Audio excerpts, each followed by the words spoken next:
You know Chekhov wasn't even in the Space Seed episode?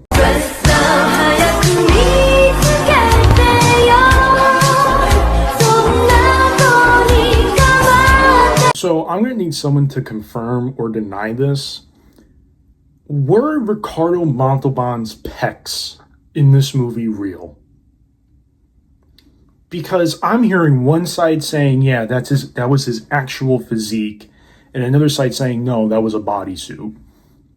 So for anyone who is going to stumble upon this video, can you please confirm or deny whether or not Ricardo Montalban's physique was real or not in this movie? So last we left off, we saw Captain Terrell and Commander Chekhov basically become possessed under a form of mind control by Khan with the little larva things. And now that Khan has Captain Terrell and Chekhov under his control, they then go back to the Reliant. They then maroon the entire crew of the Reliant down to Ceti Alpha 5.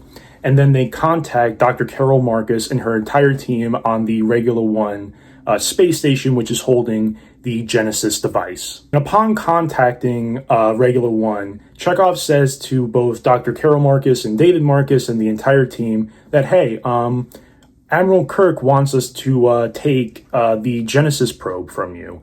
And of course, this sets off David Marcus because he doesn't really like his biological father, because he's like, oh, he's a Boy Scout. But Carol Marcus is like, no, he was not a Boy Scout. He may have been a lot of stuff, but he was not a Boy Scout.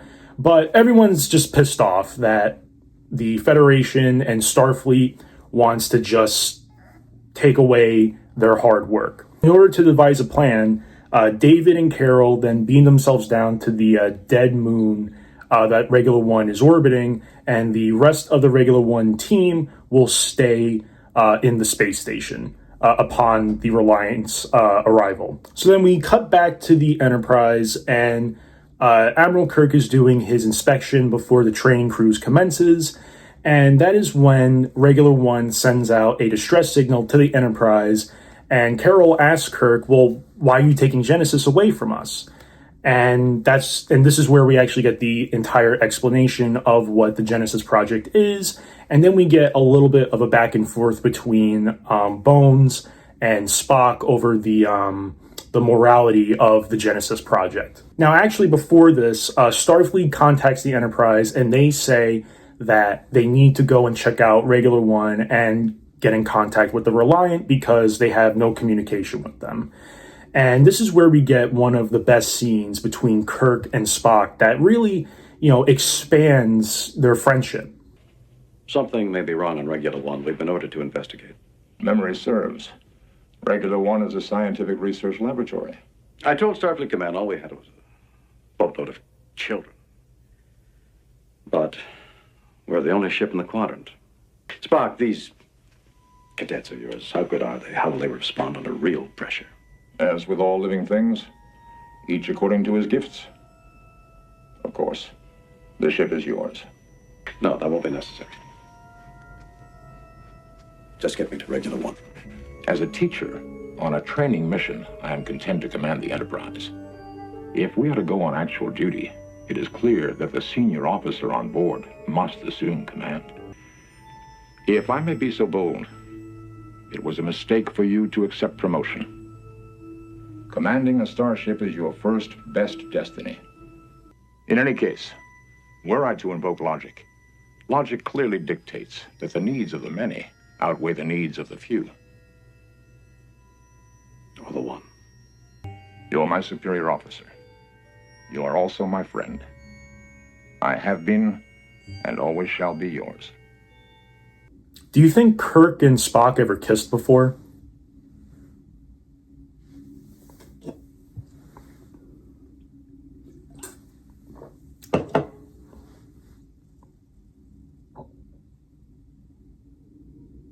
Admiral Kirk gets back his commanding position, and then the entire crew arrives at Regula 1, where they then come in contact with the Reliant. And this scene really just shows you the chaos in this entire movie, because this entire scene you would never see in the original series or in Star Trek the Motion Picture, because Roddenberry was like, oh, kids aren't going to like that. But we need to make a more serious movie here, don't we, Gene?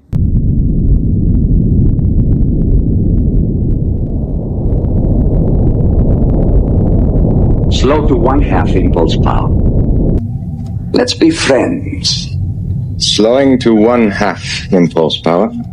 Reliant in our section, this quadrant, sir. And slowing. They're requesting communication, sir. Let them eat static. They're still running with shields down. Of course, we are one big happy fleet. Ah, Kirk, my old friend. Do you know the Klingon proverb that tells us revenge is a dish that is best served cold? It is very cold in space. Fire!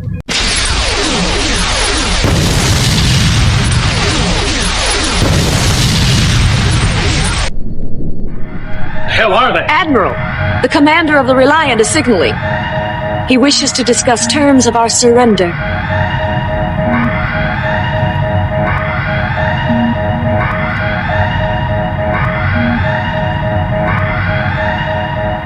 Put it on screen. Do it. While we still have time.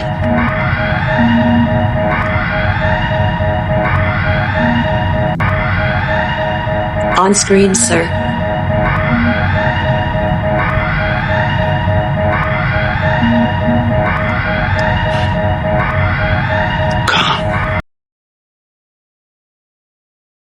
Now, one thing I do want to bring up, because I didn't bring this up in the part one, this is a training cruise, and I should state that the entire crew, aside from the original cast members, are all just trainees. They don't have a lot of experience, and essentially they're young adults, essentially. And really what makes this scene more chaotic is that, Khan doesn't care who is, part of the crew in this. He doesn't care if the entire crew is just a bunch of young adults who don't have a lot of experience. He's doing this because he wants to kill Kirk. This is not the same Khan we saw in Space Seed. That Khan was more or less just like, oh, I just want to assert power again. This time, he's more like, I just want to kill Kirk. And I will do anything in my power to do that. And if anything, that just makes him way more menacing than the way we saw him before in Space Seed. Shortly after the Enterprise is attacked, Kirk regains the upper hand by tricking Khan into thinking that he's transferring all the data that the Enterprise has on the Genesis project to them, and is instead actually just putting in a code to lower the Reliant shields. They then counterattack Khan, and the Reliant escapes for repairs. Eventually, the Enterprise makes it to Regular One, and they don't have any contact with the crew in the space station. So Kirk, McCoy, and Lieutenant Savick beam down to Regular One, and it's not a pretty sight. Hey, so I couldn't find the specific clip for this part. So just imagine McCoy, Savick, and Kirk just investigating the entire Regular One station, and McCoy just bumps into a hanging dead body with his face covered in blood, and he just freaks the fuck out. So upon discovering the dead members of the Regular One crew, Kirk, McCoy, and Savick, they then find Captain Terrell and Commander Chekhov basically stored away in like this, I guess you could say like a storage container, and eventually, all 5 of them beam down to the dead moon, where Dr. Carol Marcus and David Marcus and other members of the Regular One crew are just hiding out and protecting the Genesis probe. And this is where we get the scene. Khan, bloodsucker. You're gonna have to do your own dirty work now. Do you hear me? Do you?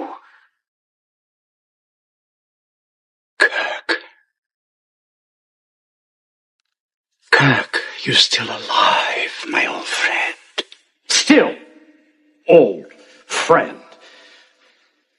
You've managed to kill just about everyone else, but like a poor marksman, you keep missing the target.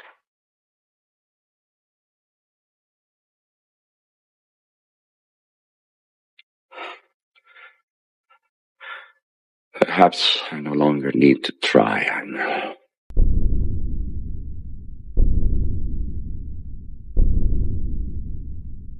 I've done far worse than kill you. I've hurt you. And I wish to go on hurting you. I shall leave you as you left me, as you left her. No mystery to me. I know exactly who you are. Marooned for all eternity in the center of a dead planet. Buried alive. Buried alive. After this scene, where I should have shown it, but after Captain Terrell resists the parasite's control and kills himself, and Chekhov, he resists the control too, and the freaking eel comes out, whatever the hell it is, an eel, a parasite, I don't know. It comes out of his ear. After that, Kirk and everyone else loses contact with the Enterprise, but we'll get to that in a bit. But this gives us a moment between Kirk and Carol Marcus, where Kirk begins to open up about his feelings a lot more. Please tell me what you're feeling. There's a man out there I haven't seen in 15 years who's trying to kill me. You show me his son, I'd be happy to help him. My son.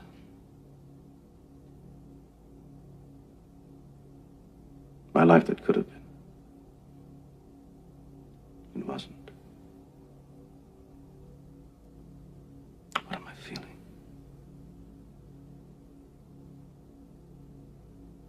Old.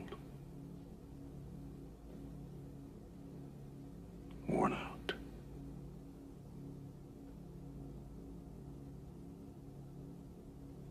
The reason why this scene is very important is because if you've only seen the original series, Kirk doesn't really confront his own personal feelings a lot. He's always just like this impulsive character who only wants to be a captain of a starship.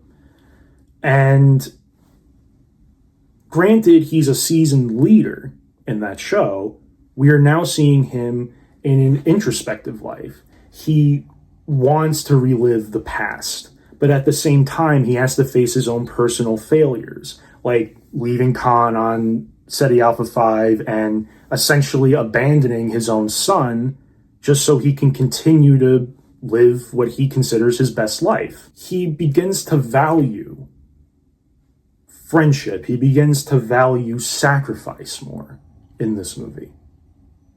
And it's a completely major contrast in the way we see it in the original series. Now, I may not be stating my point here clearly, very clearly, but I think you understand what I mean. This entire scene is exactly the reason why motion picture sucks. In motion picture, Kirk just comes in and he's just like, oh, I'm just going to retake command of the Enterprise because that's what I want. But in this one, he does want to go back to being a captain, but he doesn't want to force it. He doesn't want to be like, oh, I'm going to fucking come back in and take command. And as we saw with his one-on-one with Spock, Spock is like, look, I thought it was a mistake for you to do it. I'm not going to be offended if you take command for me. And to be honest with you, you'll be happier as a captain rather than an admiral. I think you all understand what I mean by that. I can't really explain it thoroughly, but like I said, you understand what I'm saying here. After Kirk and Carol Marcus have their little one-on-one, she shows him all the work she's been doing on this dead planet with the Genesis device. And we see this entire cave, known as the Genesis Cave, you know, because, of course, why wouldn't it be called the Genesis Cave? We see this vast landscape of mountains, rivers, trees, and Carol basically says to Kirk, like, yeah, all this took, like, within a day. And look at how beautiful it is. And shortly after being introduced to the Genesis Cave, Saavik then asks Captain Kirk the question again, how did you beat the Kobayashi Maru scenario? I reprogrammed the simulation so it was possible to rescue the ship.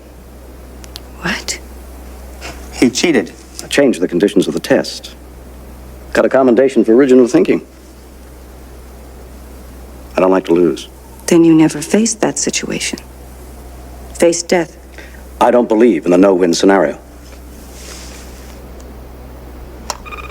Kirk to Spock. It's 2 hours. Are you ready? Right on schedule, Admiral. Just give us your coordinates and we'll beam you aboard. All right. I don't like to lose. Oh, yeah, I should have brought that up. So Khan thinks the Enterprise just left Regular One, leaving Kirk and everyone else for dead. And obviously, if you know James T. Kirk's character, you know damn well that the guy likes to trick his opponents. So upon being back on board to the Enterprise, Kirk directs the crew to fly into the Mutara Nebula in order to get Khan to follow them. And the reason why he's doing this is so both the Enterprise and Reliant are fighting on equal ground, because neither of the two ships' shields will be able to operate within the nebula. Now, at first, Khan's second-in-command, Joaquin, says to him, like, you know, we can't follow them into the nebula because our shields will be useless, and what's the point? Kirk isn't even on the ship. And that's when Kirk then hails the Reliant and begins to taunt Khan. Now, when I first watched this second battle scene between the Enterprise and Reliant, it does draw a lot of comparisons to essentially what an actual submarine battle in real life would look like, or a submarine battle within a military movie.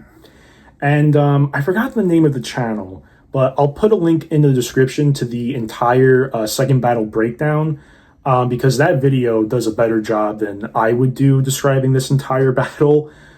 So make sure you check that out if you want a more detailed description. But really, this whole battle is just a back and forth.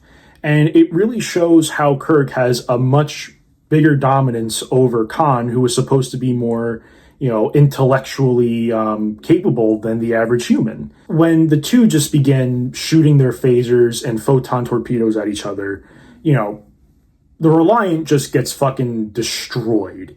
You know, Khan's entire crew is just killed. And honestly, it's one of, like, the most satisfying scenes, especially, you know, after witnessing all the shit this guy has done to, you know, the people on Regular One and Kirk's close friends. Excuse me, I meant to say Kirk. Now, what really is the final nail in the coffin for Khan is that Spock begins to notice that Khan is basically disregarding the third dimension in his battle tactics. And he relays this to Kirk and says, we can use this to our advantage. So they drop the Enterprise on its Z-axis, and then, well, I'll just let the scene play out.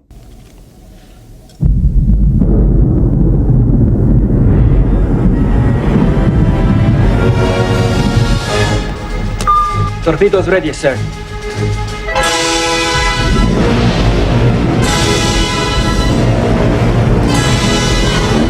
Fire!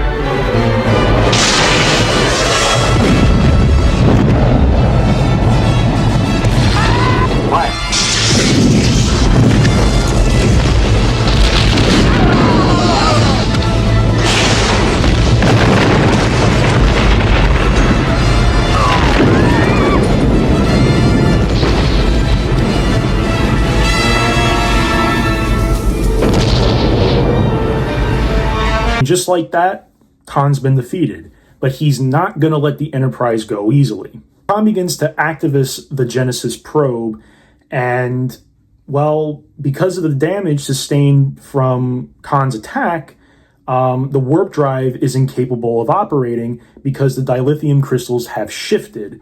Now, the only way to fix this is to go into the dilithium chamber, realign the crystals, but the thing is, the engineering crew can't go in because the amount of radiation. And Spock decides, you know what? I'm going to take the chance and save this entire crew before the Genesis probe explodes and kills us within this nebula. Now, after successfully getting the Enterprise to escape, we don't really get a happy ending here for Mr. Spock. And, well, I don't think I really need to say it.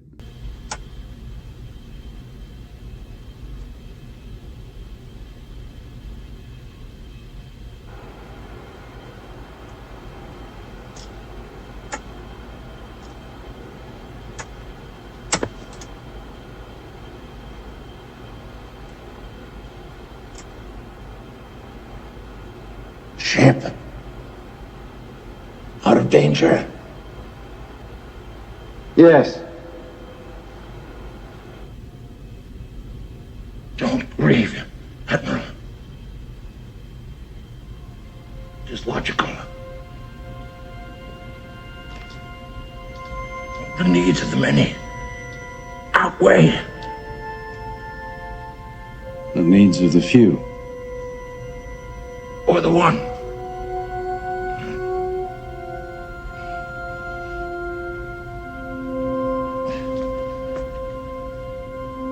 I never took the Kobayashi Maru test until now. What do you think of my solution? Spock.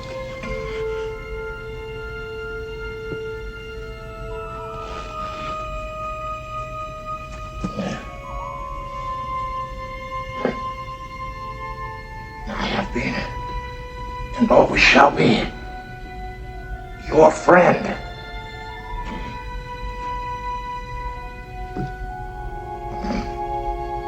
Live long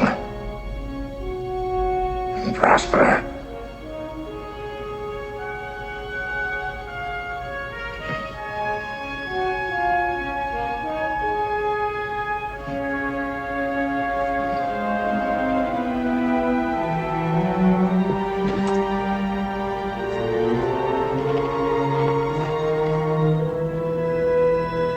No.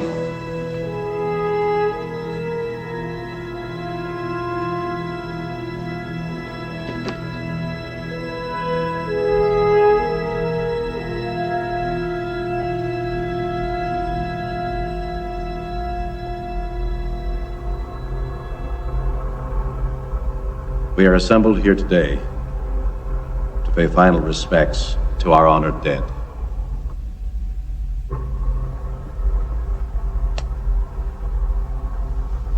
And yet it should be noted that in the midst of our sorrow, this death takes place in the shadow of new life, the sunrise of a new world, a world that our beloved comrade gave his life to protect and nourish. He did not feel this sacrifice a vain or empty one, and we will not debate his profound wisdom at these proceedings. Of my friend, I can only say this.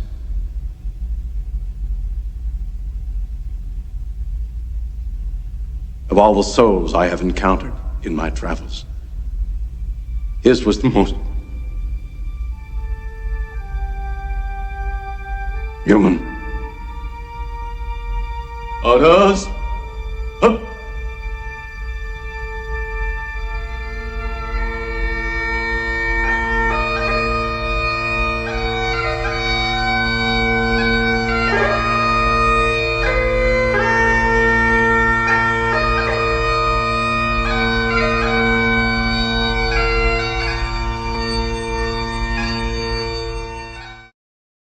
I guess that's it.